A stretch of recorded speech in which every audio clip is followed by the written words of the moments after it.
Hello കൂട്ടുകാരെ, എല്ലാവർക്കും പുതിയ വീഡിയോയിലേക്ക് സ്വാഗതം. ഇന്ന് ജൂലൈ 11 ലോക ജനസംഖ്യാ ദിനം. അതുമായി ബന്ധപ്പെട്ട ഒരു കൊച്ചു പ്രസംഗം. ബഹുമാനപ്പെട്ട അധ്യാപകരെ, പ്രിയപ്പെട്ട കൂട്ടുകാരെ, ഇന്ന് ജൂലൈ 11 ലോക ജനസംഖ്യാ ദിനം. 1987 ജൂലൈ 11 ലോക ജനസംഖ്യ 500 കോടി വർദ്ധിച്ചതിന്റെ ഓർമ്മയ്ക്കായാണ് എല്ലാ വർഷവും ജൂലൈ 11 ലോക ജനസംഖ്യാ ദിനമായി ആചരിക്കുന്നത്. ജനസംഖ്യ വർധന മൂലം സമൂഹത്തിലുണ്ടാകുന്ന പ്രശ്നങ്ങളെ പറ്റി ജനങ്ങളെ ബോധവൽക്കരിക്കുക എന്നതാണ് ഈ ദിവസത്തിന്റെ പ്രധാന ലക്ഷ്യം. നമ്മുടെ രാജ്യമായ ഇന്ത്യ ഇന്ന് ഏറ്റവും കൂടുതൽ ജനസംഖ്യ ഉള്ളതിൽ ഒന്നാമതായിരിക്കുകയാണ്.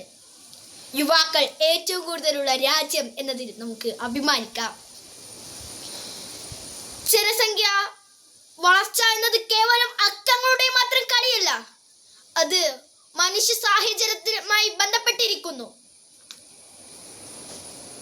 ജനസംഖ്യ കൂടുന്തോറും പ്രകൃതി വിഭവങ്ങൾ മേലുള്ള ചൂഷണമായി മാറിയിരിക്കുകയാണ്.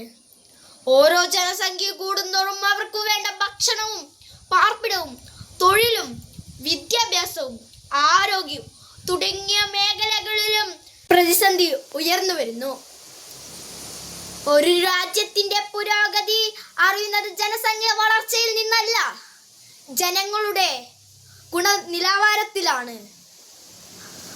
ആരോഗ്യമുള്ളവരും അറിവുള്ളവരും ഉത്തരവാദിത്ത ബോധ്യമുള്ളവരും ആയി ഒരു സമൂഹത്തിനു വേണ്ടി നമുക്ക് ഒന്നിച്ച് കൈകോർക്കാം.